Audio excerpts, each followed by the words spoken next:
What it do? See, you got them positive comments. I like your people. That's what I'm talking about, that positivity. Yeah, we have negative people. I don't like your hat. Why do you wear your hat like that? You know, it's extra. Ugh. Tell them they just getting the behind the Y'all scenes. ain't even drinking Casamigo. It's giving broke.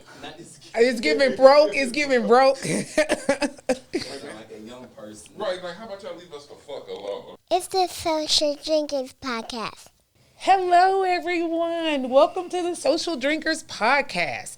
I'm Sean. I'm Sean P. And we have our special guest. CEO in the building of A1 Music Empire, Dion Garcia. All right. Come on, Mr. Garcia. Let's get it. How we normally open up never changes. Y'all tell me about your day. How was your day today, Dion? Starting off, I was blessed. I woke up this morning, so I always got a saying, when God wake you up, the rest is up to you. That's right. Yeah. That part. I have no complaints today. Nice and light day. Anytime I don't have nothing to say, that means everything is going good. It was a great day. Absolutely, I'm happy. So, All right. Well, I'm going to be like Dion and say the same thing. Thank God he woke me up and give him all the praise. So, amazing day. We have our little audience member over there, and when I do say little, because he a youngster. Cinderella, how was your day today? I can't complain. I'm here. I'm alive. Mm-hmm.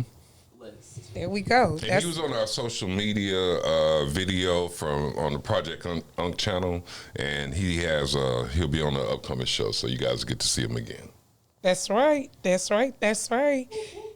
Yes. Yes. Shout out Cinderella. So today we have Dion in the building.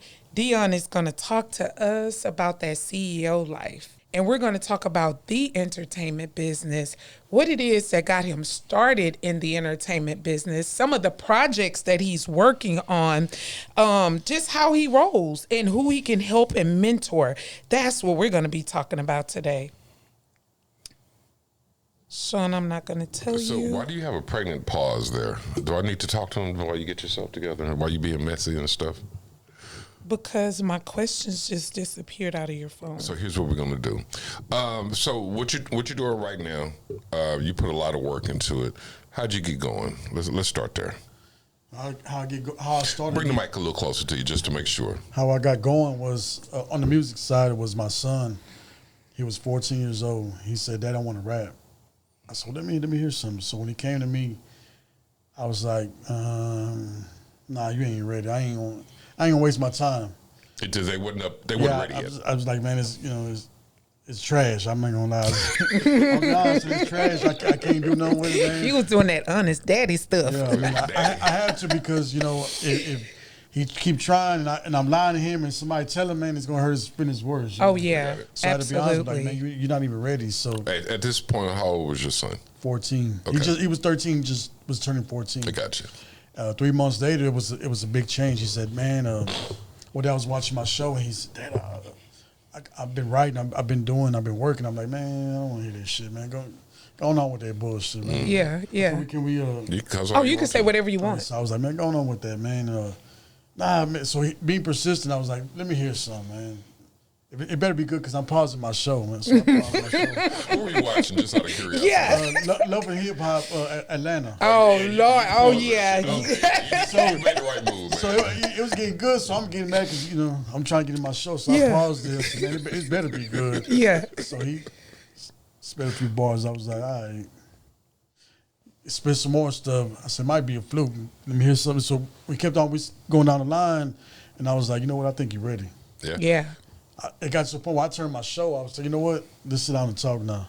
So what was the time frame between when he first rapped for you and you didn't really care for it, to the point where you were like, "Oh, okay, shit, you got something"? It was like 3 month period. He when I told him he was trash, Wow. he went back and started, writing and listening to albums that he wasn't aware of, like Biggie Smalls, The Game, 50 Cent, Jay-Z. So he got a little bit of everything that he studied and tried to put his own twist on it. I got it. And he became pretty good. So where I said, you know what, it was pretty good, because I turned my show off. Like, man, we're gonna have to sit down and talk, man, because I think you're ready. Okay. So we sat down and talked, and I was like, look, him coming to me knowing that I have friends in the business, like I grew up in the neighborhood, Trinity Garden, Fifth Ward area. I'm from Fifth Ward. I moved from there to Trinity Garden. I was 10, and from Trinity Garden, I started hustling and doing my thing. So I claimed Trinity Garden because from there, I became a man. I started doing the street stuff there, but I had ties to the streets and to like my brother KB from Street Military. I knew some people that knew Trinity Garden Cartel, Fifth Ward Boys and stuff. So I was like, well, it'd be easy to reach out to some of my friends to see if I can make some moves for you and stuff. So that's how it ended. That's how it started. So I started like reaching out to my people. Hey man, I got a son. You want to rap? What? I didn't know nothing about the business. Yeah. So me calling them, they was like, look, first off, go get your LLC or DBA and get your own company, record label, and sign your son, get publishing, get your ass capped, did everything. So I went down the line and did my paperwork before I started even playing with it. I was like, you know what, I'm going to be legit. So I went and got everything together. And then after that, I went got him some beats and studio time, and we started recording. And from there, I met other people that were trying to do the same thing what he was doing. So I incorporated like a group. So because when we started out, we started doing shows. It was just me, him, and his mom. And I was like, man, I had friends that I didn't invite because they would like to start fights. So I said, man, I'm not going to keep that company because. Hold on for a second. So these your friends. And this is something I always wondered, right? I watched the Ice-T interview, and he said, there are times when people, they have an entourage. I hate using the word entourage, but for the sake of the conversation. And so you have somebody, a good friend or somebody from the neighborhood that just gets out of prison. And the only way that they can show their worth is to put hands on somebody or to be the physical force of that. Was it the same way, or were they just hotheads? Was it somebody trying to prove their value to the crew, or just people that was cut-ups? I had most of my friends that I grew up with, they were real street guys. These are real gangsters, because I used to be a gang member. So these are guys that are used to gang banging. So any disrespect, any wrong movement, they're gonna move, and I don't want to have that jacket to where I'm going somewhere and people fear me or be labeled like, man, every time he comes, he brings trouble with him. You're a threat. So I'd rather I moved everybody and just started moving where just the circle was just me, my wife, and my son. Yeah. A lot of my friends were getting mad. They were like, why you invite us to the show, man? We'd be deep on stage. Like, nigga, you don't know how to act. And that's the same thing. I was like, I can't. My name is on the line. I'm trying to build a brand and a name, so I cannot have nobody messing it up for me, or I'm not trying to be a such knight or none of that. I'm just trying to be a business person. I'm just trying to stand on business and be a CEO and do good business. Yeah. So I have a question. So you did speak of being a gang member. What made you decide to no longer be a part of the gang, and was it hard to get out of? I grew up. Okay. That's the main reason I grew up. Yeah. Me being in and out of juvenile, penitentiary, spending half of my life behind bars. I seen that it was no loyalty, it was no honor no more, and your own friend will stab you in the back. I had friends that wrote statements on me that I thought they was stand-up guys. Wow. It just, you grow up. When you have kids, your life is different now. Right. You don't live just for you, live for them. I love that. So that's why I got out. It wasn't hard to get out. A man's going to be a man. I was a man before the gang. I just got trapped in the gang because I didn't have no father figure. My dad was in and out of my life, and I wanted that love, and I couldn't find it in him. So I found it in my brothers, you know what I'm saying, and from my neighborhood in the streets. So, that's how a lot of these gang members are. They have no father, have no guidance, no foundation, so they turn to their friends and their peers to be accepted. Right. So that's how it started with me. I tried to be accepted and started wilding out and paid the price for it and looked back and said, you know what, all these years I was misled. It was all a lie. Yeah. I'm claiming a neighborhood that these white folks could come and tear this shit down and rebuild over, you know what I'm saying? And I'm fighting over this street and these projects that don't even belong to me. Right. So can you say that one more time for the people? So you're really spitting some good stuff. Yeah, so I had to wake up and be, man, that's how that played out. Yeah. That's awesome. And do you have any of your friends now that actually got out the gang and went the same path that you did, that y'all, can integrate with? With the same way they, in life, you're gonna have, you're gonna tell somebody something, but they're not gonna listen to their experience. So a lot of them, they lost a brother, a mother, and they decided to change, or they did a extensive period of time incarcerated, and they said, you know what, I'm tired of this life. Right. So a lot of them learn on their own. Like just like me, I learned on my own. Like I said, I grew up. I got tired of being incarcerated. Get tired of being stereotyped. So I decided to change myself for the better, and this is where I'm at right now. So they reached out to you and said, hey, look, I'm ready. I need a job, whether it's being an artist or what do you need me to do?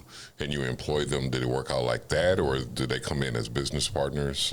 Some of them, I mean, they come and they want to work. I do videos or I do beats, or I have a studio I just build, or I have a lounge or stuff like that. So I try to incorporate everything, every resource that I can, because I'm all about creating for building for my kids and your kids. If we can make something and we can build it together, then I mean, it's a win-win situation. Oh yeah. Oh yeah, that's good. So what's been some of the challenges of being a CEO in this entertainment industry? The challenges is funding, because you got to have a 9 to 5 and you got to have time. This takes time from your family, doing these shows, going on the road, doing these podcasts, radio, because I did radio. I was at Texas 101 Jams for almost 2 years, and from there I was going to Homestead Slim, Street 100 Heat Radio for a little bit. So I decided to do my own radio. I wanted to be my own boss. I wanted to make my own mark in the game. So investors and friends, they built a radio station for us. As a matter of fact, it's almost up and running. Okay. So we're going to be broadcasting the new Legacy Radio. Where's that located? It's going to be on the Southwest Freeway 59 in Hillcroft. Okay. That's my old stomping ground. Is it really? Yeah, I grew up over there. Okay. We don't want to know what you've done while you've been out there. So yeah, what was I going to tell you, Sean? We'll just keep going on with Dion. He's the focus. I know. Go ahead, bro. So then, you see what I have to deal with? I don't think that was that bad. But anyway, go ahead. With the ever-evolving landscape of the industry, can you share or tell us how you navigate through, to stay up to date with everything that's going on? It's a constant evolution. What do you do to stay fresh? Try to reinvent myself, because when I started, I was A1 music group. Okay. So I said, you know what, I thought bigger empire. I want to build something. I want to build a legacy. So the Legacy Radio, that's why we named it Legacy. I'm trying to build. When I leave, I want my son to have something so he could take over and his sons could take over, create a generational wealth. So it was just that's the main thing that I do it for, really, for my kids, Yeah. And I got sidetracked on the question. I was gonna go. How do you keep? I love that. How do you keep up with the evolving, the change, keeping it fresh? I have a son that's 18. I have a son that's 16. Yeah. And then being young, they're up to date on the new stuff. So they constantly, Dad, they got a new dance, they got a new song. You hear this? Or I got you. I'm on social media because I always promote stuff, and I'm always on social media, so I'm always looking what's going on. So social media plays a big part of me staying hip to the streets, stay relevant, and try to keep it fresh. Keep it fresh. You got to, or else it'll pass you on by. Now they both rap. They both rap. They both equally as good. They're both good. Okay, so I shouldn't even ask that. Cause the 16-year-old. Yeah, he ain't gonna do that. Let me ask you this. So I'm older cat, right? So we come from the old school of hip hop, where it's the metaphor game, it's the wordplay and stuff like that. But also, as I got into my late teens, early 20s, we started appreciating the street stories and so forth and so on. What type of music is your sons doing? They're doing the culture. My oldest son, he's more into the culture of Houston, and I try to tell him, I'm trying to reach everybody around the world. Yeah. It's like Trinity Guard, Cartel, Street Military, Fifth Ward Boys, Ghetto Boys. You can hear their song now, and 20 years from now, you can relate to it because everybody's going through the struggle. Yeah. Somewhere around the world, somebody doesn't have a mom or a dad. They live in the streets, or they're homeless, or they're hungry, they're starving. So I try to say, don't put yourself in a box. Yeah. Think outside the box, because everybody around the world don't ride swangers. They pop trunks, sip drink. We're trying to reach. We're trying to go global. Yeah, and then also it's that I know that just getting around and also being on social media and consuming a lot of that content, a lot of people are really hip to screw music, slap culture and stuff like that. So it becomes ubiquitous with Houston with the slap culture, the same way when you think of LA, you think of Impalas and Miami, you got dunks. Yeah, you know what I'm saying? So I actually had a coworker at work. I'll mention Steve again. I was trying to explain Steve. the We love Steve. Yeah, he just wasn't getting it. But the reason why I asked that is because Houston culture is worldwide. Yeah. So how much further outside of that that sphere are they? They're well, my oldest son, he has some love songs. He has some songs where he expresses himself. Me not being there when I'm incarcerated, what he went through. He also has some music where he talks about himself. Where he wasn't conscious of things he was doing, like the path he was going.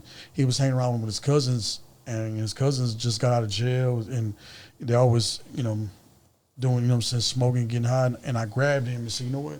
When I came home and said, I grabbed him and said, you're gonna finish school, you're gonna do something with your life, because I went through too much for you not just to throw it away. That's right. I'd be damned, if I'm gonna live to see you do that. Yeah, sit there and watch that. Yeah. So you heard some of the music that he made about you being incarcerated and you not being there. Did you feel a way about it, or did you just listen to it and be like, okay, these are the changes that I definitely need to stick with in order to make sure that my kid doesn't feel this way? It just made me be more involved in him, because I've missed out on so much.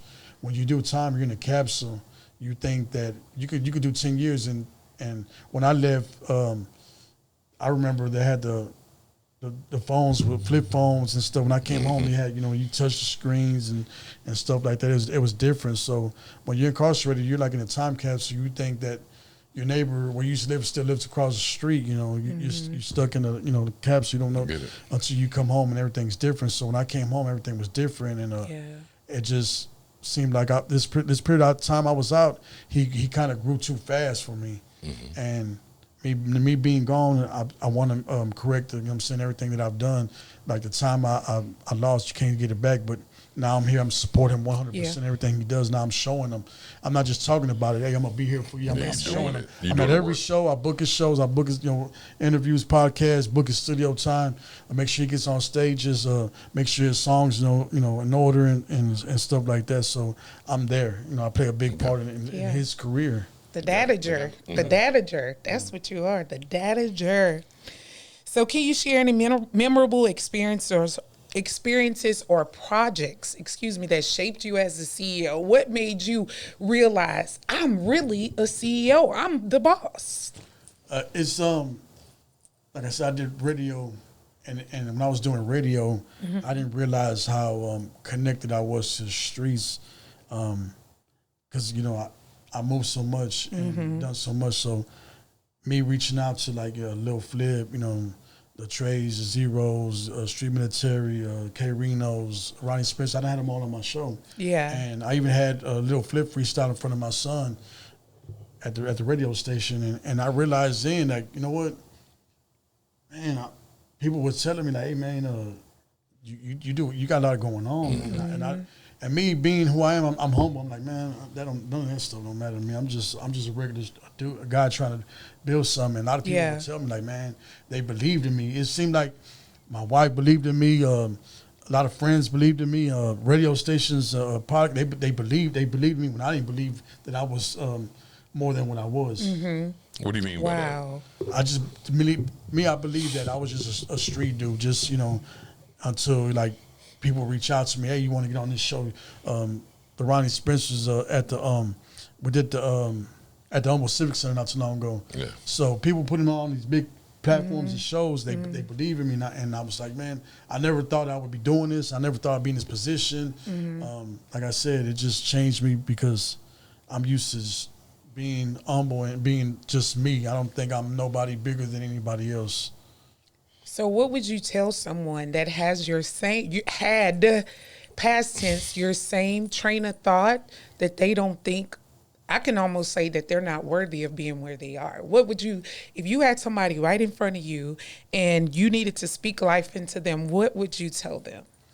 I would tell them that don't settle for less. Don't sell yourself short. You somebody. Everybody is somebody. No matter if you don't think that you're a CEO or anybody, you're somebody in real life. You're somebody's brother, father, uncle, grandpa, whatever it may be. You somebody. Don't let nobody tell you you're nobody. That's right. And you can't do this. If I could do this, you could do this. Matter of fact, if I could do this, you could do this better. Yeah. Yeah. Did you have any moments of self-doubt, especially when you start gaining traction? You start to actually say, "Oh well, shit." You know, When I started gaining traction, I was overwhelmed because it started happening. Doors started opening up for me. Everything started going in motion. Movies. I just been casted to a movie with Juan Vasquez called The North Side. I was in the squad of Video Vixens. I'm with 2 short films, De Leon films. We're shooting, matter of fact, February 4th. This Sunday coming up. So it started opening up doors for me. It was like I didn't know where to go. And somebody told me, said, man, when you know that you reach to the next level, everything's gonna come fast. I'm talking about a year and a half ago. We did 100 shows. Wow. Did 100 shows. I had about 10 artists. We did 100 shows, and I started doing radio for 2 years and movies. So it's been crazy. That's Real awesome. crazy. Awesome. So what strategies do you employ to stay innovative with your competition? So, because we all have to compete. If you have a business, you have to be competitive. The way I see it is I'm different. I look one way. I look at I'm trying to get here. I don't look at what you're doing, or what you're doing. Even if because I have people that shot little slugs at me here and there, but I try, just look one way. I'm looking at the race. I'm trying to go there. I'm not worried about what the next person is doing or say or stuff like that. We got a problem. I'm a man. I done pulled up to 1 or 2 shows and snatching rappers off stage, man, because I'm tolerate no disrespect. Well, damn, that's rude. You're so stupid. No, so when you say you did that, okay, what is it? Is it like straight up people disrespecting you? Is it that they're causing issues with your money flow or whatever? What do you consider to be disrespect when it comes to that? Disrespectful. It was this. My son at the time, he was 15, going to be 16, and you have a grown man that's like 30 years old. I got you. Going back and forth with my son on the internet, and I inbox the guy and say, hey, man, that's my son. You know what I'm saying? He got his father, and he all right, whatever. When I see, okay, you know what I'm saying. Next show I seen on social media, I pulled up to it, and it was, you know what I'm saying, it was his show. I pulled up to it, you know what I'm saying, and did, You had to snatch his ass. Yeah, so I take it back. It wasn't rude. It was like the youngster, you standing on business. Yeah. You had to snatch his ass. And that's one of the things that we kind of live by here. Yeah. I've said this before on another episode. We don't do the gossiping shit. Yep. We don't do the hating. We have a plan that we're trying to execute. And we're not going to try to come up off of somebody just based on us trying to make ourselves seem a lot bigger by putting down somebody else and talking shit. So we are just now getting to the point where people have shit to say. Yeah. And it's not a lot, especially not enough for us to react off Right. But, we find laughter about it. Yeah. We don't really give a shit about it. You know what I'm saying? Like, oh, okay, y'all talking about us. Yeah. That's cool. Keep talking about us. Right, exactly. Yes. But, so I guess in the realm that we are, for the lack of a better way of saying it, we're a lot of talk.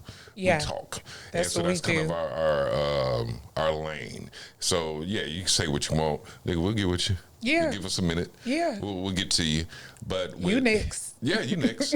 But with being in the hip hop environment, with hip hop having the machismo that it has, and it being a competitive environment, a battle type environment, is something that you have to stand on. How often do you have to run across situations where the environment gets a little hectic? Another thing for your answer. we talked on the phone, and I know that you said sometimes you would show up with your crew, or 30 deep, and people had either an issue with it, they were intimidated, they might have blocked y'all from coming in. Tell us a little bit about that and how you were able to navigate that whole situation. Yeah, usually when I started bringing my team in, like I said, I had 10 artists at one time, and they would bring some of their friends. Each artist would bring, if each artist, about 10 artists, you bring 3 friends, that's 30 people. Right. So when I bring some of my friends, so we would go in a group, and I wasn't trying to portray an image. I was just trying to show that a unity, because a lot of the crew that I had was mixed. There was Mexicans, blacks, and whites, mixed crowd. Right. So I would try to show, first off, I try to show unity, that we're all together, and I try to show that we're like the next Wu-Tang Clan. When you see 30 people on stage, you're like, damn, man, I saw. They're going to exaggerate. They're going to say, I seen 100 people on stage. Right. Really, it was 20, 30 people. Right, Know. right. So it was just all like, showing unity, that that we here. We're just trying to make a statement. But some people would get intimidated. They see a big crew. Like, oh man, these guys. But a lot of them were artists. So I would tell them, hey man, when you get in there, man, network, talk to the artists, try to support them. Don't go and show up and perform and leave. Yeah. I got you. Yeah. Watch, give them a chance too, because they gave there were an audience watching you. So support them, and they get off stage. Say, hey man, can I follow you on IG? I'm not too. My pride is not too big to do that. I could walk up to anybody. Can I follow you? I'm saying, put your IG. I like your music. I mean, it's all about communication. I get it. So I broke down a lot of doors just by communication. I walk up to somebody and talk to them. Hey, can I buy you a drink? What are you drinking? Yeah, I'm drinking this. Hey, by the way, man, can I follow you on IG, man? I like your music, man. Can we work together? I got a gang of artists. They need beat, whatever. If it's a producer, artist, whatever, I try to work with them. Is that something that that was already in you to do? Or is it something that you had to learn along the way? Like, I need to try to not market it. I need to network a little bit more. I need to be a little bit more open and talk to these people. Was it already in you, or it was in me? Like I said, it was in me because I come from, the gang culture, so we're big on, talking to, in groups and stuff. So it's easy for me to change, to adapt to like any environment, if it's whatever the case may be, black, white, or Hispanic, I could still have a conversation with you. So it's all about communication to me. Everything, so it can be worked out and stuff. I don't. Like I said, I'm not here to intimidate nobody. I'm not no tough guy. I'm just trying to make it and trying to go somewhere in life. Yeah. Okay. So how intimidated were the people around you when they saw 30 people coming in one pack? Like, tell us about that. Did they start making their way to the exit, or is it the vibe of the room of the you can tell when you walk in and you're in the crowd, and they're looking like they don't know if you're gonna start a fight, or they don't know, they don't know nobody's intentions, so they just see a group of people. I mean, if I was in the club and I see 30 people, I'm gonna be like, what they got going on over there? Yeah. Especially a lot of them are they're felons, or they come from the streets, tattoos and stuff. You're gonna be like, man, what they got going on over there? Yeah. But you see them on stage doing good music, and you're like, oh, okay, that's what that is. Yeah. So because I got tattoos, a bunch of them. Yeah. So that doesn't intimidate me at all. But I do see situations where I know people who they're in certain environments and they kind of like tense up, like what's going on here. Yeah. So, and I don't want to use the word hood or ghetto or anything like that. Were y'all at the time, were y'all doing venues that were outside of what you would normally expect somebody to do a rap show? No, we would do regular venues like the Scout Bar. Okay. I mean, any the hookah lounge. I mean, we've been on big stages and small stages. The venue doesn't, it's the people. We could go anywhere and perform. We did pop-ups outside in the summertime where it's 100 degrees and we out there, getting rocking. it in, rocking, trying to rock the crowd. So, yeah, it's not, the venue or anything. It's more or less the people. You're gonna have people around the world, like anywhere you go, you have some people that, that are intimidated by a group or not, Me personally, I'm not intimidated by if I see a group, but it'll catch your attention. You see guys huddled up. It's situational awareness, Yeah. So, but yeah. Okay. So how do you navigate the financial success of your business? Like, do you have sponsors, like to help someone who really needs someone to provide some sort of financial assistance or help them, to get it up and running? I look for sponsors, investors, and that's the main. That's how get it, or either out of my pocket. I was working 9 to 5. I haven't really worked in a job like in about over a year, but before that I worked 9 to 5, and all my money was going into my son's music. Whatever I had going on, that's where it was going in music wise. Okay. So now these days I get an investor, I get a sponsor, and it'll make it lighter for me, but it'll take the weight off my shoulders. Okay. So are you able to get the financial funding from certain platforms where your son's music is streaming, Right now I don't have nothing streaming. The only thing I have like is YouTube. I have a couple videos on there, looking clean. His videos getting played on cable. I think it's in Memphis or channel 12 or 14, something like that. Okay. But his video. What's the YouTube channel? A Real Soul Trill 75. Okay. We'll have that right there. Real Soul Trill 75. Okay. Right. Got it. So just shows. We get booked for shows. We like when I was at the radio station, I get paid to interview people and stuff. So that's how I was making it. And my people, we all got together we have a hookah lounge, 41112 Old Spanish Trail. Okay. Shout out to A Sound, Trappers, Power Plays. They're my people. They, what I'm saying. It's just a collective people who get together, man, and try to help one another, man. Okay. That's pretty awesome. Yeah. Do you have any upcoming projects that you want to be able to tell everyone about so they can support you and look out for them and talk about the slabs and all that good stuff? I'm always working. We just did J-Dog's show at the Hookah Lounge. We had him 2 weeks ago.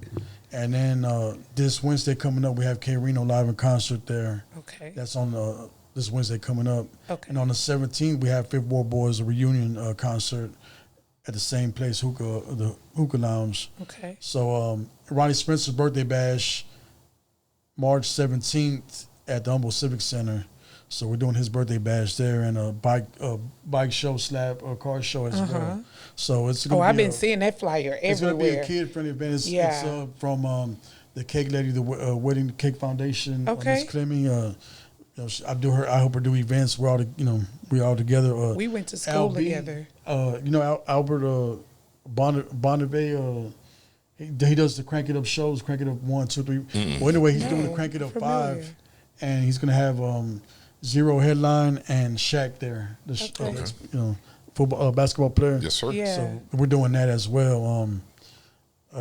March 30th, we're going to be doing a pop-up concert at TR Apparel. Y'all could check out my boy Miguel Garza. He has a clothing store. So we're going to be doing a live concert, pop-up. Slab's going to be there. If you want to get your video done, come out there. We're going to have everything set up for you. So you mentioned the slab a couple of times there. So we were kind of, we had to, we made provisions for you to pull up in the back, and do a little photo shoot. Do you have a slab? I don't have one. My friend, my friend has one that I could, saying here, man. But the interior is getting redone on it. Mm-hmm. I wanted to bring it.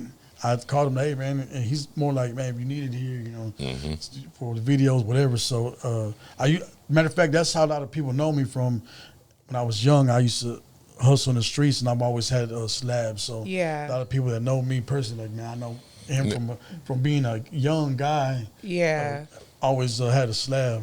Now, this don't mean nothing about nothing. We don't spend a lot of time on it, but the old slab, the old elbows and the new elbows, the long ones. Yeah. You don't even want to ride them. That came before that. Do you have a preference on those? Or I don't like them long ones. Me either. Thank you. I don't mind them. If I see them, they cool. But it's just like something about the old elbows. Yes. Because we grew up on them. That's right. When they got too out of control. Yeah. Okay. Yeah. See, well, we're relatable. Because we must be around the same age. Yeah, something like that. So that's relatable. I might be a little bit older than y'all, but that's fine. That's fine. You know you're an old ass nigga. I already know. Okay, I'm behaved. This is all about Dion. Because see, I know, Dion, back to you. About the same age. Yeah. I'm 52. I'm 49, so I ain't Okay. too Oh, we're the same age, Dion. When is your birthday? January 1st. 1975. Okay. All this time you've been acting like I'm just so fucking old. Yeah, I'm right by you. Why would you do that? Well, you let me. Shit, so why not take advantage of you? Ask the questions, Sean. Ask the questions. Don't laugh, bro. You're supposed to be in the audience. You over there giggling. So, Okay. with that being said, we want you to wrap us up with talking about if there is community service projects that you are into. Is there any particular organization that you may help or you may give back to? Because you're so wise and you give such great advice in regards to those that are out there, you know, that are just not going down the, I'm not going to say the right path, but not the most favorable path. Do you have any I don't have an community? organization. Okay. But I do. We just did a toy drive, so we teamed up with Exotic Pop, and I had donated over like 50 bikes. Well, they donated. I had a guy that gave me like 50 bikes, and I donated some to the community. I gave them out. We passed them out. We collected presents. So we do the back to school. We do the toy drive. I try to get involved in the Thanksgiving, Yeah. giveaway, but I didn't do it this year. But usually I try to get involved and just for the people. I don't try to go through any organization. Right. I try to do with people that I know that they got something going on. We get together, try to get sponsors, and just give away to the community. Oh, I love that. So with the sponsors, is it difficult to find people to sponsor? How do you go about that? And the reason why I'm asking, that's something that Sean and I have been trying to pursue. And we've been on the cusp of doing that. What I found out is that you may not always get financial back, and you may get something else in return, which we're okay with. So what, if you had to give somebody advice on how to pursue getting a sponsor, what would you tell them? I would tell them, don't give up. Don't if somebody shuts you down, don't say, you know what, I don't want. Don't shy away from it. Don't go away from it. Keep going. Keep trying. I usually look for people that I see that are involved in the community, like the Way to Cake Foundation. They're involved in the community. I just try to look up to organizations that are about the community, toy drives and school back to school drives, and I try to team up with them. Hey, I got this going on. Right. I need sponsors, and I also do like, man, if you can help, even donation, I could do a tax write off for you. You know what I'm saying? That, we could do it as that as well, and it helps them out on their taxes. So that's how I come to them as well. Like, you know what, if you don't want to donate, I mean, if you can't help me just right now, during close to tax time, before tax time, I could do donations to where I could give you, like, you could do a tax write-off. I could write it up for you. I could, give you the proper paperwork, and you could do it for your taxes. It'll help you out. So a lot of people will do that because it'll help them out. Right. So people that have big companies and stuff, I go for it. I could go. I'll try Pepsi, Mattress Mac, and wherever, people that I know their taxes they pay. I'm like, hey man, I got this. Not just me. I got a friend that got this business. This business, we're looking for sponsors or, sponsorship. So, and also, like, Exotic Pop sponsored me. Their sponsorship was cups, display, waters, cases of soda. So, every sponsor is different. Yes. With that being said, I know I have an organization that I'm a part of, and it's called Team Caleb. And how Team Caleb got started was my best friend's son got diagnosed for leukemia at the age of 4 years old. And then he had another bout with cancer at 14. So he's beat them all, thank God, like all praises. And their baby, yes. And then, so with that being said, Caleb came with an idea. Now he's going through his own challenge and his own battles. He came up with the idea, I want to feed the homeless. Like, I want to feed the homeless. And we've been doing it now, if I'm not mistaken, because we did do the number, I think 9 years. So I would definitely like to partner up with you when we go out to feed the homeless. Downtown is normally where we are, and be able to give back. Like, we're doing blankets, we do food, we have people to get clothes out of their closets, just to get some of your guys in the entertainment industry to be able to come out. And some of those people really need ministering to know, hey, you don't have to be in this situation. My people just did that. H-Town Power Plays. Okay. They just donated a bunch of blankets and food to the homeless. Yeah. Right before Christmas, they just did this. That's pretty awesome. Yeah, so you got to watch out now. I don't know if you heard that they giving tickets. Cops, they said they were giving tickets now that they catch you feeding the homeless or stuff like that. That's crazy. I saw a video. So we don't do food. We do like perishable, non-perishable items. Like if we do it, it's something closed in, not you like serving soups and stuff like that. We'll give stuff we bought. It can't be Canned cooked goods. food? No, you got to be like canned goods. Yes, stuff like that. Canned like goods. It could be toothpaste and soap, bags of deodorant. chips, stuff like that. Yeah. Of them, HPD, they filmed it and they wrote the guy a ticket for it. And I'm not really understanding what the difference is. Maybe you're setting up a soup kitchen or is it a liability? I think it's more of a liability if something that you serve them that you fix that may get them sick. Okay, so good. we started into doing, just like you say, the toothpaste, toothbrush. I mean, we do a variety of non-perishable things to fruit snacks, the waters, the Gatorades, because they're dehydrated. Those are just some of the items. And anybody who wants to sponsor Team Caleb when we do our homeless projects, please do, because we actually go out there with the homeless. And most of the time we have someone that is in the ministry. So when they want prayer, we're able to, right there on the spot, not, come to this church, go to New Bethlehem or whatever a church is. We give immediate assistance to what's needed at that time. And you just met Sharonda, and inside this building right here, they have Meaningful Pioneers, where she works with teens young to, I think, 20. Yeah. And there's a lot of stuff that she's doing with them, teaching them different things, and doing community outreach and stuff like that. She's gotten awards for that, so that's also another outlet or another way that you can go if you need, or would desire help, or are willing to partner with somebody who's doing the same thing that you're doing. So. I came home with the mentality where I wanted to speak to the juvenile facilities, the troubled teens, because, I ain't even supposed to be here right now. I've been shot 13 times. I died twice on the table. Lord. So for me being here in front of you, it's a blessing. It is. I've been through a lot of situations. I'm not even saying on here. Some people know my story, might have seen it on the news or whatever. But I'm here, man, for a reason. So if I can help somebody, and that's another reason why I got in this music thing and the radio thing. If I can help somebody, I done help people put them on the radio that, man, they were so grateful that they never thought they would be on the radio just to give them an interview. Man, just to see them, I feel like I won. Yeah. So me being here, man, thank God. That's a blessing. Your story and your journey is amazing, and we didn't want to go in depth in it on the podcast due to your privacy. We don't want to go too DJ far. Vlad or something like that. We typically don't delve too deep into It'll be in the book. business. I'm working on a book called The Blood in My Face. There we go. Okay, What is tell it them called again. again? Yeah. It's called The Blood in My Face. So that's I've been working on it for over a year, probably going on 2 years, but it's so much. It's hard for me because I have so much to say and to put in a book.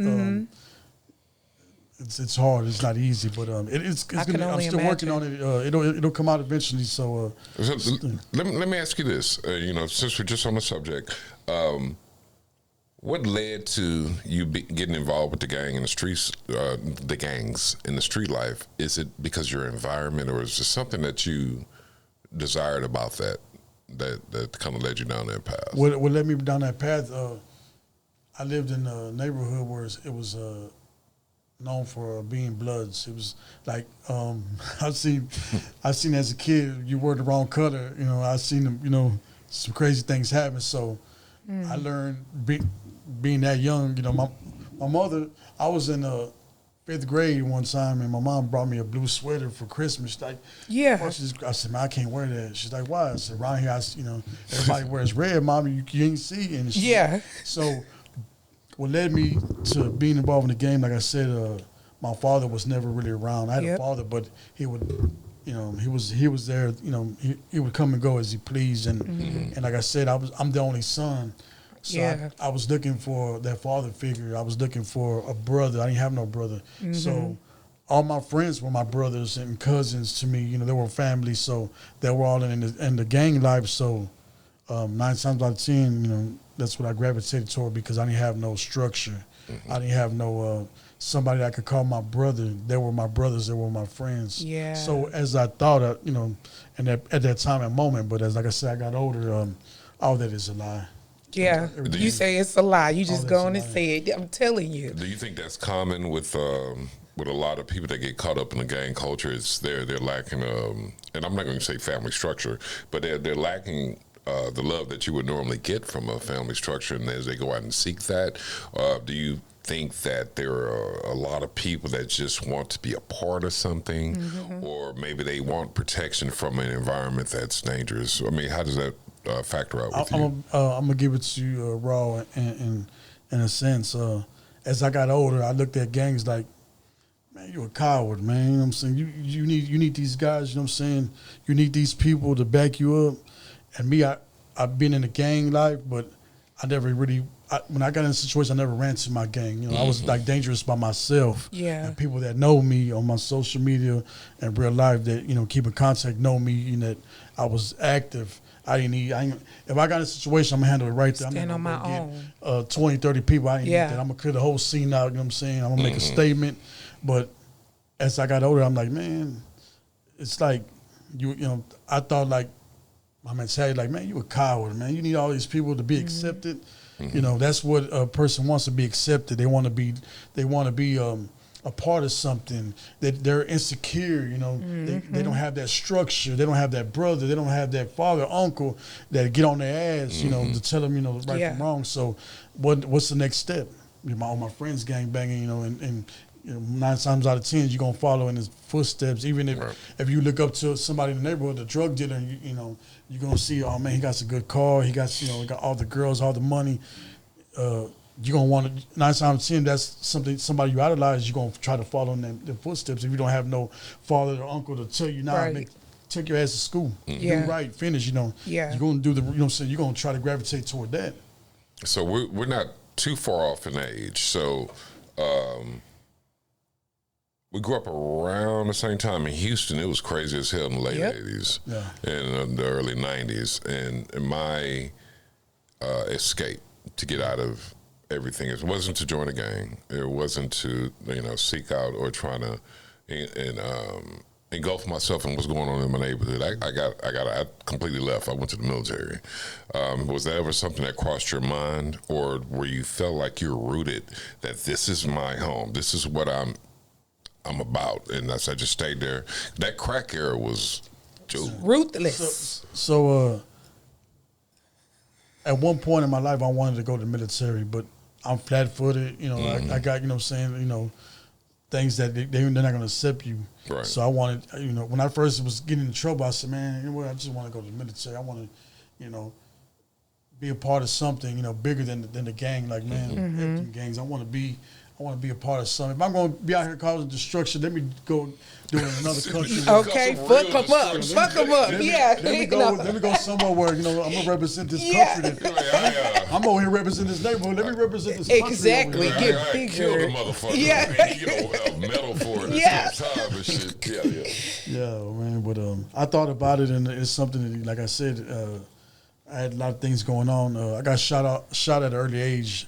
I've been shot 13 times. The second time, the first time I got shot twice. So I've been shot total 15 times, man. So like I said, for me being 15 here, man, different incidents of you 13, being 13 in one setting and 2 in another. I had to ask. We talking about, Sean, I'm asking for clarity. You know how unlucky you gotta be to have 15 different No, he incidents would be lucky to still be alive to have 15 and incidents. we goofy, so we Yeah. But, so the first time you got shot twice, and I don't want to delve actually too deep into that, okay? I don't want to glorify it. I also don't. Nigga, if I got shot, one time I'd be dead. Well, not necessarily, but I don't know how much I would want to hash that out. The first time it happened, I'm pretty sure it was a shot. How old were you? The first time I was 16, and the second time you were a baby. I was 20. Were you wow doing something at that time that precipitated you getting shot, or was it just a product of the life that you were living? The first time I got shot, that didn't have nothing to do with me. I didn't even. I wasn't involved in no altercation. A cousin of mine was, he got into a confrontation, and he lived next door to us, and they came back looking for my cousin, and me being, out there, they end up, shooting me and my other friend. And then the second time was just like a situation over, neighborhood and a girl being, involved in the words exchange, and end up, getting into with these guys fist to fist, and then they end up coming back, Because it sounded like the second time they try to take you out. Yeah, hell yeah! There were lived in my neighbors on the other side of my neighbors, so they knew me. So they knew, like, well, I'm not gonna play with him because he's not the one to play with. So Gotcha. I mean, they did. They did the right thing, because if I was gonna do something, I'm gonna do this. I'm gonna go all the way with it. I'm gonna go all the way with it. So they just did it. What they off a reputation. Like, man, I gotta do this, because if we don't, he gonna it's never gonna end. And the way it's gonna end is John Doe or toe tag or some crazy nonsense. So to get hit that many times, that second time, I'm not trying to minimize the first time. All right, that second time, did you think that was it for you? Yeah, I knew it was it. My cousin was with me. He got shot twice, and he didn't make it. The same incident. Yeah, he was with Man, I'm me. sorry to hear that, My other bro. cousin got shot. We are sorry. 3 times, but he made it. But me being shot that many times, like back of my head, neck, everywhere, all over, like and I drove to the hospital. That's what's crazy. I drove to the hospital, and as soon as I got there, as soon as I pulled in LBJ, I tried to get my cousin out, and you don't remember nothing else. I waking up, I had tubes everywhere, and my mother told me, hey, your cousin didn't make it, your little cousin didn't make it. So I kind of like, I don't want my beard, so I start snatching things on. So I couldn't walk for about a year, because I had to learn how to walk again and do things. So I told my mom, if I'm going to die at home. So I ended up staying there that night. But a couple of days later, I ended up like, give me a wheelchair. I'm getting up out of here. So you discharged yourself? Did you, after you get shot that many times, discharge? And I'm sure they tried to talk you out of it. Yeah, I have doctors in there telling me, threatening me. We're going to do, man, I didn't care about none of that. You know what I'm saying? Like, I wasn't trying to save myself. I was trying to save my cousin. That's why I drove there. I knew it was over with for me, because I got hit in the places to where, even right here on the back of my neck, to where I did this, and I had like, you poured, a water bottle, on it. It was like that bad. Wow. So, it was just, I just knew I was out of there. And the cool thing about it was, I accepted it. When I got there, I already knew that I lost too much blood. I accepted it. I even said, what, God, I'm ready, man. I wasn't like scared or anything. I said, God, I'm already ready. You know what I'm saying? Go ahead and take me. Yeah. Let's go. I'm ready. But he wasn't ready for you to go, because you got work to do. You got a lot of work to do. So when you get home, from the hospital, what's your next step? Well, what do you do? You're at home. You're healing up. No street shit, because you're just not healthy enough for it. Did you go to on vacation after that, or was that a point where you start trying to change up a little bit and try to do something different, or were you in revenge mode? What was your mindset? We were in revenge mode. I had, you know what I'm saying, we were, it wasn't no secret, man. It was like things, you know what I'm saying, it was a war zone. It was my people were active. Like I said, I was involved with the gang. So when they said, man, they tried to take out one of the main guys, they what they gonna do? They gonna wild out. So I got a lot of family members, cousins and friends. So they was staying on business. Wow. So, but I want to rewind a little bit, because you said you went home only after being out of the hospital. Like, what kind of care did you have? Like, how did you get healed? Like, what did you do? I had my people just take care of me, bandage me, fed me, I had, take me a bath, and stuff like that. They basically did everything. I couldn't walk. I couldn't. Yeah. I really couldn't do too much. Damn. So how did you do your physical therapy? What did that look like for you to learn to walk again? It started to where just crawled. I started crawling. That's when I was. If I wanted to go somewhere, and I really wanted to go, I had to crawl. I go to the kitchen or anywhere. I had to crawl. It got to a point where I could crawl, and it got to a point where I could stand at one point, and then it got to a point where I could take 1 or 2 steps, and from there it got to where 3 steps, 4 steps, and I was 2-stepping in. So you rehabbed your own self. Yeah. From the floor to standing upright. Yeah. You rehabbed yourself. Wow. Yeah, because I remember all I'm saying is I got wow. my hip replaced, dude. I was struggling getting to bed, and you're doing all that. So, okay. Yeah, it's. I was wilding out, and I ain't talking about Nick Cannon either. Hey man, we laughing. We're not laughing at the experience. We laughing at your antics. Your antics, bro. Wow. Yeah, the fact that you was able to go through that and end up where you are, it's pretty damn remarkable. Exactly. All I know is we just like to thank you for definitely coming on the show, sharing your story. I thank you for having me. Oh, absolutely. Just shed more light on my story a little bit. Yes. They need to get your book. Tell us the name of your book again that's coming out. The Blood in My Face is called by Dion Garcia. Okay. And do you know what platform? Is it going to be independent publishing? It's going to be independent. Okay. And have you decided what platform you're going to sell it on, or you're not going to put it on any platform? I've been talking to a few people, and we haven't discussed which one yet, but I have a few people that are interested just in the story. Okay. So, because hell, you need a movie. Well, not only that, aside from the book, it's definitely the movie. Oh yeah. But you can do audiobook. I thought about doing an audiobook. Yeah. And I wanted to do an audiobook of just like upliftment type of speeches. That's what I was interested. The book I wanted to be to where you had to read. You had to sit down and read the book. Yeah, because you see, we've had authors. Yes. On here. Yes.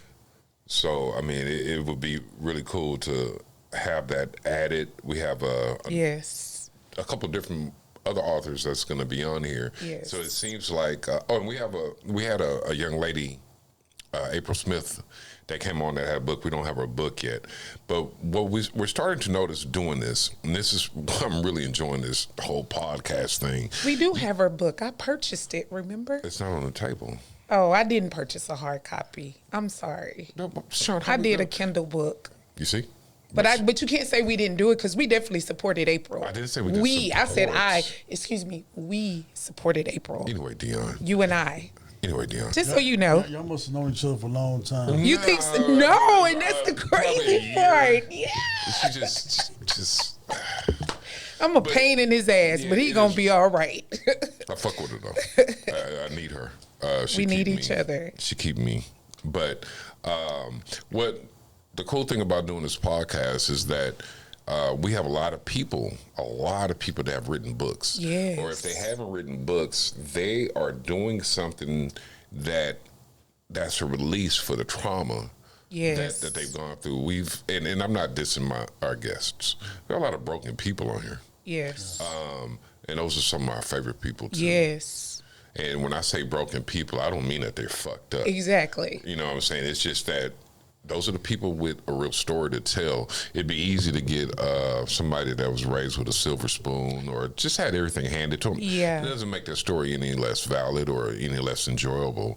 But the people that come on here, they've gone through something. Yes. And we kind of gain something from it. Yes. We can look at things that we've gone through and say, okay, well, shit, if Dion can teach herself to walk Right. and struggle just to go to the bathroom, it kind of puts in perspective anything that we've gone through. If April can go through what she went through as a young girl, Yeah. then that kind of adds perspective on what it is that what you're actually capable of. That's it right. speaks to the human spirit, and so that's one of the things that we're kind of proud of being able to do. Yes. So we appreciate you being able to share what you have with us. And the thing is too, we don't want to delve too much into the. You might go on a platform and somebody say, "Well, I've been on vacation." Yeah. This has happened, and then the whole thing becomes that. Right. We want to touch on it, but there's a whole thing that revolves around going on vacation. Yeah. That's worth a lot more. Yes, it you is. know, there's stories like that can inspire somebody who's going through something, and they may not have to go through what you went through or go that far in order to catch themselves, and that's kind of like what we're trying to do. So, with your words, I hope that it reaches the right person. If it's one person, reach one, teach one. That is a lot. That is a big deal. Yes. You want to tell them about Tate? My son is currently incarcerated. He went in the penitentiary at the age of 17 for ag robbery. He had everything that a kid could want. I got my nephew over there, helped raise him, and he can attest. And he still chose what he chose. He had 2 dads, very active in his life. I'll never take it away from him. Educated, definitely a mom who supported everything, but he was looking at all the videos and wanting to think that life was so glorified and glamorous and stuff like that. So he made his decision to do what he did. And now he was like, what was I thinking? You know, but he had to find out on his own. And he is coming up for parole February 19th. Prayers that he make it. But if he doesn't, what I can say is he's in there helping the youngsters that come into the penitentiary now. He dies because they call him an old head, and he's only 22, but that 22-year-old have been in prison for 5 years. And it kind of speaks to just how fucking young that they're coming in. People. There you go. Let me not do that. I say brown and black. People of a certain social class.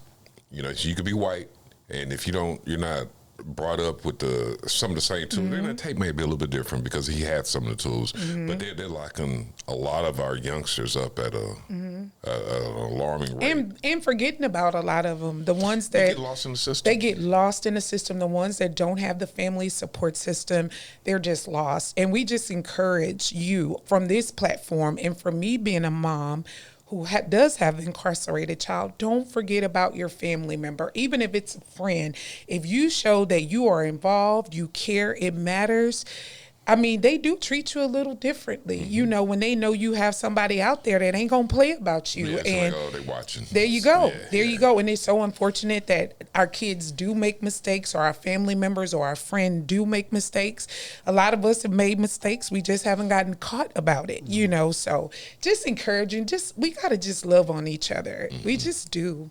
It's vital. Yeah, us being minority, being in the prison system, or being incarcerated, we they don't call us slaves no more. They call us criminals. You know? So that's the new thing. You know, like Cattle, Texas. You know what I'm saying? And Texas, it's 100 and some prisons. Yeah. So they build it more to keep it moving. Yeah. They gotta fill them up. Oh yeah, it's a big business. Yeah. So it's like a revolving door. You know, it's a young kid. This social media. This guy misleads people. They do crazy things for likes and posts. The social media plays a lot of things. It poisons your mind if you pay attention to the, you know, like you said, you glorify a lot of things that, you know, the videos of these guns and stuff. It looks cool, but it's not cool when, you know, you locked up. When they it's say not cool bend over and call. when you put your mom and your dad, you know what I'm saying, through them missing you stuff. We don't think about them. We're selfish, you know what I'm saying, with ourselves. Yeah. We do what we want to do, but the consequences, we hurt our family in the process. Locked up. You know, I'm pretty sure. And we're incarcerated with them, and you I'm know. Pretty sure you've been through a lot of heartaches. Oh, yes. Oh, you have no idea. I know what I put my mother through. Yeah. You know, being locked up. So, it's. You briefly mentioned your father. I'm not going to talk your ear off, bro. Where's he at? He passed away in 2019. Okay. Did y'all I know you said he was around. I got daddy issues, but I'm good. But were y'all able to connect and have some type of real meaningful relationship before you passed? Man, I'm gonna tell you. I'm gonna give it brief. Me and my dad never got along, man, when I was a kid. I don't know why he used to do the things he did to me. He used to beat on me and stuff. And this is not a secret to my family. He used to, abuse me, not sexually, but physically and mentally. And when he was around, and all I wanted to know was my dad. He was my father. No matter how much he beat me or mistreated me, I'm his son. He's my father. I always wanted, when he wasn't around, he would come and pick up my sister and take her for Easter, and with the Easter basket. What about me? Yeah. It's just like we grew. For a long time, it was a lot of love and hate. He was kicking me out a lot. We would have a lot of fights. The best thing he did to me was put me in boxing when I was 12. His friend had a boxing club, and he put me and my friends in there, and we started boxing. And one time, me and him got into it, and I used it on his ass.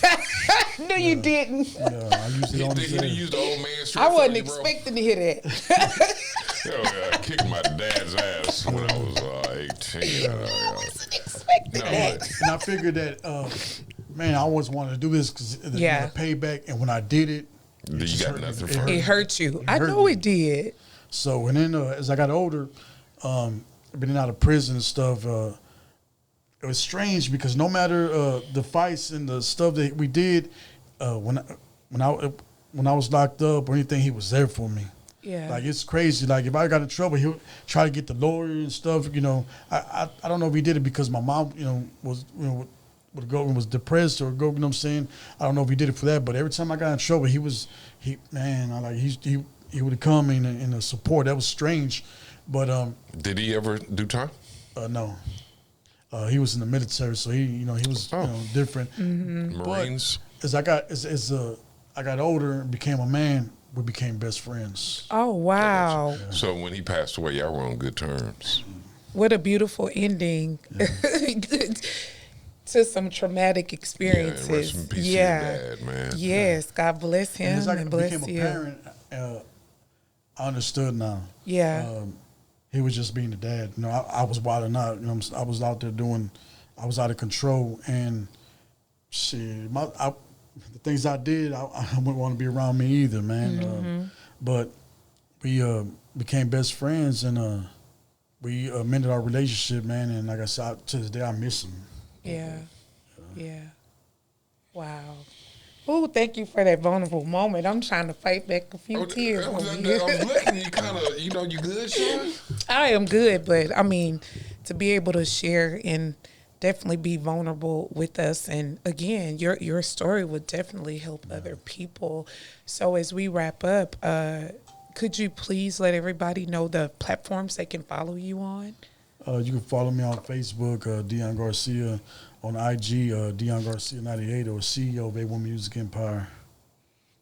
Okay. Is any parting words that you want to tell anybody young or old? Yeah. Because, you have a perspective on being a father, not necessarily having a father treat you the way that you want to be treated. Also, you had your vacation that you went on. You have different things. Is there anything that you can say to those people that you wish somebody could have told you before you had to find out the hard way? Yeah, don't let social media misguide you. Don't let nobody lie to you, saying the streets is cool. These gangs, are cool to be a part of. Don't listen to none of that, because even the drug game, it's not, the only thing that is promised to you is death or in jail. And you don't want to put your family through that, because they're going to hurt more than you hurt in the long run. All this time that you do, you can't give back, you can't rewind. There's none of that. It's not a movie, man. This is for real life. If I could do it, you could do it. Don't ever let nobody tell you or down talk you, say you can't do none of this, man. Put your mind to it. I've been through some situations, and I'm here, and I'm still going, where I'm going. This is God's plan. This is not my plan. So just have faith in God and be humble, man. Don't try to mistreat anybody or any kind of way. Treat people like you want to be treated. Respect your elders. Help the elder. Help you. To be a part of the community. you know, be a brother, be a father, you know, to your kids and stuff, and to your family, man. Before I leave, can I give any shout outs? Absolutely. I want to give a shout out to Fit War Boys, tuning in, Trinity Garden Cartel, Miguel from Trap Apparel, my boy Jay Reckless from Reckless Talk Podcast, Texas 101 Jams, Homestead Slim, Sean, Sandra, Reckless in Texas, my boy Steve, everybody in Sea King. It's too many people, but to everybody that rock with me, man, I rock with you, man. To my son, A-Real, Queen Muñeca, everybody that believed in me, my mother, you know what I'm saying? You know, shout out to, man. I love everybody, man, that love me, man. You know what I'm saying? Just try to be, you know what I'm saying, mindful of the next person, man. Live life to the fullest, man, because life is short, man. If you got family, hold them close. Hey, one more thing, just because I'm pretty sure you said it before, just make sure that so I can have it on the screen. Where can we find your boy's music? On YouTube, A-Real Soul 75. Okay. Got it. Oh, my God. With that being said, thank you all for joining the Social Drinkers Podcast. We need to get those subscriptions up. Y'all go. The name is right here. Y'all go to YouTube and look for the Social Drinkers Podcast. Please click the alert button and subscribe. If you click the alert button, you'll get all this amazing content that we have, like with Dion right here. He came and blessed us with his presence. Y'all follow us. We need your support. We can't do this without y'all. It doesn't take a whole lot. It It's doesn't free. take a lot of your time. It's free. Just go in, hit subscribe, and if you want to take it a step further, 01 Levette on Instagram and TikTok. Instagram and TikTok. Yep. Project Unk, PROJECTUNK on TikTok and Instagram. It's that simple. We're trying to give y'all as much as we can. Yes. We're committed to it. Yes. If y'all, for those that haven't followed us, we have a pretty solid following. For those of y'all have been following us, y'all see every time we post, we get a little better, incrementally better and better. And we're going to get to a point where it's just damn near perfect. But we need your help. We need you. We need the visibility, and we need the support. So. Yes. Run the numbers up. Shout out to Joey Slab, Tone Hood like Blue Jay. Tuning in, man. Thank you all for tuning in. Well, thank you, Dion, for coming on the set. Thank you, brother. Thank y'all for having me. No problem. Absolutely. And we are the Social Drinkers Podcast. Peace. Peace out. It's the Social Drinkers Podcast.